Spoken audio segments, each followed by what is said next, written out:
अनंत वक्ता घर की बगिया में आज देखिए घर में घर की कैसे वर्मी कंपोस्ट बनाते हैं। स्वागत है आपका, मैं हूं पंकज उपाध्याय। आप देख रहे हैं अनंत वक्ता राष्ट्रीय हिंदी मासिक पत्रिका का यूट्यूब चैनल। पिछली वीडियो में हमने देखा था टावर गार्डनिंग कैसे करें। इस पे आज सिखा रहे हैं वर्मी कंपोस्ट कैसे बनाएं। याद रखें, वीडियो पूरी देखें तभी आपको समझ में आएगा।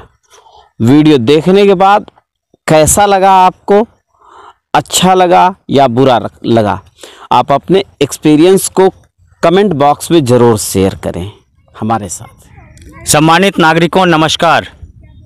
शहर में गांव की झलक और कचरे से आज़ादी की ललक, ये सारी चीज़ें हमारे इस अनंत वक्ता में आप देखते हैं और साथ ही आपके द्वारा सराहा गया, तो इसके लिए मैं आप सभी को तहे दिल से शुक्रिया अदा करता हूं। साथ ही जब सेंटीमेंट ये जुड़ जाता है कि हमें अपनी बागवानी को बहुत ही खुशहाल बनाना है, तो इसके लिए बहुत सारे एलिमेंट हैं जो कि इम्पॉर्टेंट हैं। तो इसी इम्पॉर्टेंट एलिमेंट को हम चाहेंगे कि आप सभी के बीच उपस्थित करें। और आज के इस कड़ी में हम आपके लिए उपस्थित हुए हैं, लेकर आए हैं कि आप अपने घर में बहुत ही आसान तरीके से वर्मी कंपोस्ट किस तरह से तैयार करेंगे। तो आइए जानते हैं इसके बारे में और इस पूरी प्रक्रिया को बहुत ही ध्यान से देखें और कुछ भी प्रश्न हो तो कमेंट बॉक्स में ज़रूर से दें। आप सभी का धन्यवाद। आइए तो जानते हैं कि हम क्या क्या बनाएंगे। तो सबसे पहले मैं आपको इंट्रोडक्शन करा रहा हूँ कि ये बनता कैसे है और इसी दिशा में सारी तरकीब को मैं बताऊँगा। तो ये गोबर है। सबसे पहले जब कभी आप गोबर को लेके आते हैं तो इसे कम से कम 15 दिनों तक बहुत ही अच्छे से वेल मॉइस्चर्ड लगभग 70% पानी डालकर इसे फैलाइए, इसे उलट पलट कीजिए और इसकी जो गर्मी है, इसमें जो मीथेन गैस निकलता है उसको रिलीज़ होने दें। यदि आपने नया ताज़ा गोबर लिया और उससे चाहेंगे कि हम वर्मी कंपोस्टिंग कर लें, तो आपके वर्म्स, आपके केचुए सर्वाइव नहीं करेंगे और वो मर जाएंगे। इसलिए ज़रूरी क्या है कि केचुए को चलने के लिए उनको ऐसा हैबिटेट दिया जाए जहाँ पर वातावरण कूल सा हो और वो उनको भोजन ग्रहण करें। और केचुए के स्लाइवा से जो बनेगा वो सारा चीज़ आपको फिर एक ताकतवर कंपोस्ट के रूप में हासिल होगा। तो बहुत सारी जगह में आप वर्मी कंपोस्ट के लिए जाते हैं, भाग दौड़ करते हैं। तो मैं आपको एक जानकारी दे रहा हूँ कि वर्षाकालीन आप बहुत ही आसान तरीके से आप वर्मी कंपोस्टिंग घर में कर सकते हैं। और इस तरह का यदि सीमेंट का पॉट आपने रखा और 1-2 यूनिट आपने घर में ही रखा तो एक सिस्टम बनने लगता है और सारी चीज़ें आपको आसानी से मिल जाती है। तो अगले चरण में देखते हैं कि किस तरह से हम तैयार करेंगे। तो इसके लिए साथ में है कि आपका इस तरह का जो सड़ा गला पुआल हो, गेहूं का हो, सब्जियों का हो, इवन कि आपके घर का यदि किचन वेस्ट है और उसे भी आपने हाफ डन कर लिया है, आधा डिकम्पोज कर लिया है, तो वो भी इसके साथ मिला सकते हैं। रीज़न क्या है कि केचुओं को भी खाने के लिए जो भोजन चाहिए होगा वो सारी चीज़ें जब वहाँ होगी, उसके लिए मॉइस्चर होगा, तो आपका ये बहुत ही आसानी से वर्मी कंपोस्ट तैयार हो जाएगा। केचुआ आपको लेना होता है, इसमें आइस्टीना फोएटिडा केचुआ होता है। यदि आइस्टीना फोएटिडा केचुआ ना मिले तो भी आप ये कैसे तैयार करेंगे, इसी टॉपिक पर आज बात होगी। वर्मी कंपोस्टिंग के लिए सबसे पहला एलिमेंट है गोबर। दूसरा एलिमेंट है इस तरह के आपके पुआल या सड़ी गली चीज़ें, या फिर आप ताज़ा भी लेके आते हैं तो इसको एक साथ मिक्स करना होगा। और इस तरह का आप सीमेंट का कंटेनर लीजिए। सीमेंट के कंटेनर में ये बहुत ही शानदार चलेगा। साथ में यदि आप मिट्टी का कंटेनर लेना चाहते हैं तो उसमें भी ले सकते हैं। और सेरामिक का भी कोई कंटेनर हो, कोई गमला हो तो उसमें भी आप ले सकते हैं। तो सबसे अच्छा होगा आपके लिए मिट्टी का कंटेनर, इसके बाद सीमेंट का, फिर सेरामिक का, फिर वर्मी बेड, इस तरह से है। फिर आप इस तरह से फील्ड में भी कर सकते हैं।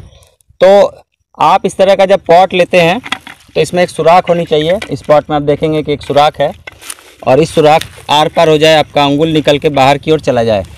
फिर हम एक इस तरह का टीकरी लेते हैं या ईंट का टुकड़ा लेते हैं और इसको 45 डिग्री एंगल पर यहाँ रखते हैं इस छेद के ऊपर में, जिससे कि यहाँ पर एक ऐसा वातावरण बन जाए कि ऊपर से जो एक्स्ट्रा पानी निकलने का हो वो निकल के बाहर आ जाए और वहाँ पर आसानी से थोड़ी हवा भी आती रहे। तो इस तरह का टुकड़ा आप रख सकते हैं।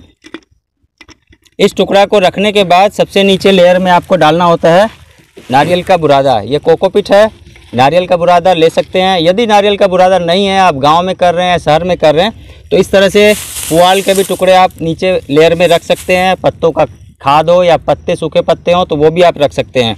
तो शहर में इजी टू अवेलेबल है नारियल का बुरादा। तो आप एक लेयर छोटा सा यहाँ पर नारियल का बुरादा रख दीजिए। नारियल का बुरादा जैसे आपने रखा, इसके बाद इस तरह के पुआल हैं तो इन पुआल को भी आप नीचे रख दीजिए। इसका रीज़न ये होता है कि केचुआ का जो नेचर है वो नेचर ये होता है कि वो ठंडक वाले जगह में जाना पसंद करते हैं, और ठंडक वाले जगह में वो जाते हैं। लाइट उनका एंटी है, तो जब काफ़ी धूप होती है तो वो नीचे की ओर जाते हैं, कूल वाले वातावरण को ढूंढते हैं, और नाइट के समय में वो ऊपर की ओर ट्रैवल करते हैं, ऊपर की ओर आके हवा लेते हैं। तो आप देखेंगे कि यदि नीचे भी गर्म है ऊपर भी गर्म है तो सर्वाइव नहीं करेंगे, वो फिर जल्दी मर जाएंगे। तो नीचे अच्छा सा वातावरण बनाना होता है, और आप इस तरह से इस पूरे पॉट को भर लेंगे। इस पॉट को भरने के बाद आपके पास प्रमुख अवयव है, वो है आपका गोबर। इस गोबर में आपने पहले से इसे बना रखा है, लगभग 70% मॉइस्चर से इसे उलट पलट के आपने इस तरह से किया हुआ है जिससे इसकी गर्मी निकल जाए। तो आपको करना है इस तरह से इसकी गर्मी को निकाल देना है, और इसके साथ ये जितने भी आपके सूखे पत्ते हैं, इस तरह की चीज़ें हैं, उनको मिक्स कर दीजिए।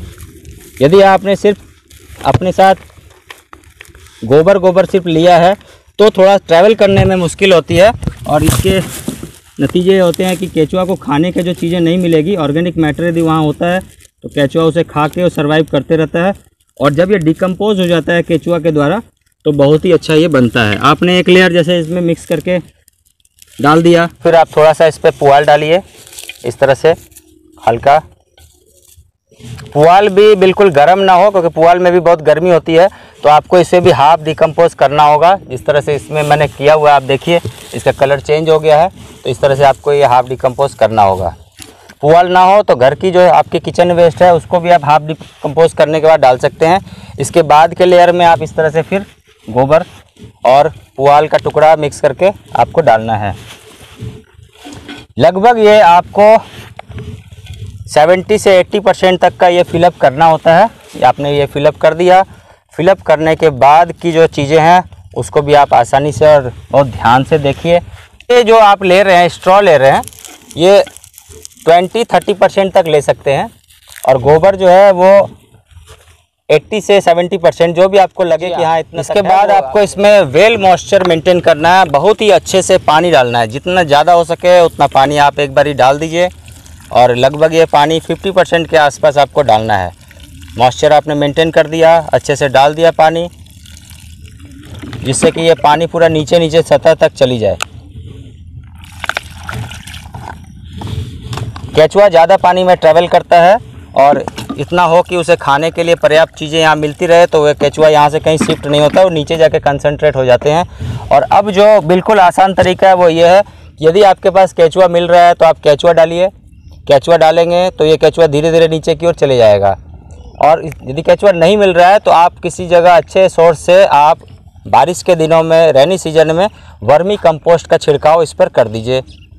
वर्मी कंपोस्ट में आप देखेंगे कि बहुत सारे केचुए के अंडे होते हैं, छोटे छोटे अंडे होते हैं, तो ये अपने आप यहाँ पर डेवलप हो जाएंगे। थोड़ी अच्छी मात्रा में डालिए और इसको आप कवर अप कर दीजिए।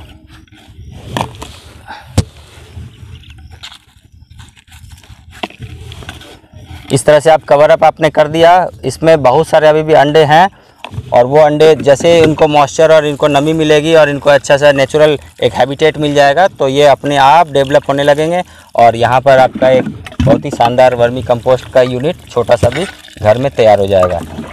पानी एक्स्ट्रा है अभी इस जगह में, तो इस एक्स्ट्रा पानी को अब सक कर लेगा ये सारा। अब इसके ऊपर क्या करना है इसको एक बारी बता रहे हैं। इस तरह से आप हाफ डन आपका कोई चीज़ें हैं, पुआल का टुकड़ा है, कुछ भी है, तो आप इनको ऐसे अच्छे से ढक दीजिए।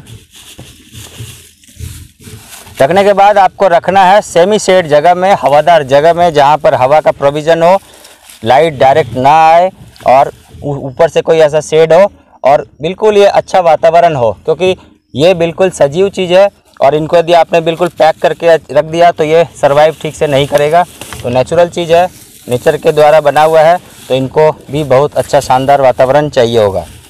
बीच बीच में आप निकाल के देखते रहें कि क्या प्रक्रिया है। आप देखेंगे कि ये बिल्कुल शानदार चल रहा है, और लगभग 60 से 70 दिनों के बाद ये जो आपका हाफ डन गोबर का जो खाद है ये बिल्कुल कन्वर्ट हो जाएगा इस तरह के वर्मी कंपोस्ट में। फिर आपको छानना है, आप वायर मेश ले सकते हैं, जाली ले सकते हैं, जिससे आप बदरपुर या कुछ छानते हैं, बालू छानते हैं, उसमें लेके छान लीजिए। जो केचुआ बचेगा फिर ऐसे ही पॉट जब आप तैयार कर रहे हैं उनमें डाल सकते हैं। तो बहुत ही आसान तरीके से तैयार हो गया। और ये जो पार्ट है, ये पार्ट आप अपने मिट्टी बनाते हैं। ऐसे जनरली क्या होता है कि गार्डन सॉइल हम कहीं भी खुदाई से लेके आते हैं, उसके बाद हम मिट्टी बनाते हैं। तो मेरी एक तरकीब है कि आप 10 किलो गार्डन सॉइल लीजिए, 2.5 किलो कंपोस्ट डालिए। तो इस कंपोस्ट में ओवरऑल कंपोस्ट होती है, जैसे कि आप किचन वेस्ट ले रहे हैं उसका कंपोस्ट है, टी कंपोस्ट है, वर्मी कंपोस्ट है। तो इस सारे को मिला के हम 2.5 किलो तक डालते हैं। तो यदि वर्मी कंपोस्ट की आप बात करते हैं तो 1-1.25 किलो तक वर्मी कंपोस्ट उस कंपोस्ट के रेशियो में आप ले सकते हैं। वर्मी कंपोस्ट एक बहुत ही उत्तम किस्म का जैविक आपके पास खाद है और ये आइंस्टीना फोएटिडा जो इटालियन वर्म्स है उसके द्वारा डिकम्पोज किया हुआ होता है। इटालियन वर्म्स के स्लाइवा में बहुत सारे नेचुरल गुण होते हैं। जब वो इसको खा के डिकम्पोज कर लेता है तो इसके बाद ये चीज़ें आपके पौधों के लिए बहुत ही अच्छा पोषक तत्व का काम कर जाती है।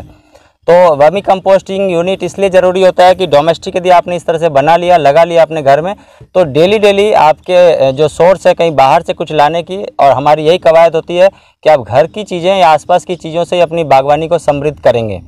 तो इसी दिशा में ये सारी यूनिट है। और इससे ज़्यादा जानकारी के लिए आप हमारे डिस्क्रिप्शन में हम अपना मैसेज छोड़ दीजिए, हम आप तक ज़रूर कनेक्ट करेंगे। इस तरह के घर की बगिया के लिए हम बहुत ही अच्छी अपनी कवायद को रखते हैं और ये अनंत वक्ता चैनल पर आपको उपलब्ध होता है। तो चैनल को ज़रूर से सब्सक्राइब कीजिए और अपने आस पड़ोस तक ज़रूर से शेयर कीजिए और अपना आशीर्वाद भी बनाए रखें।